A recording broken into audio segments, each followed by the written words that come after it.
Hi Leute, heute zeige ich euch den 27. Algorithmus von 57 und zwar den Hirsch B-Perm.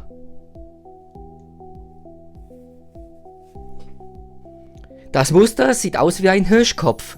Dieser gelbe Mittelstein ist der Kopf und diese zwei gelben Ecksteine ist das Geweih vom Hirsch.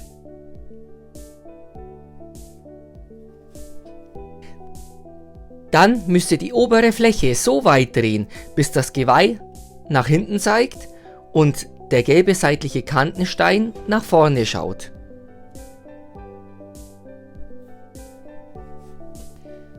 Und genau bei dieser Ausgangsposition müsst ihr dann den Algorithmus lernen und durchführen. Und so geht's.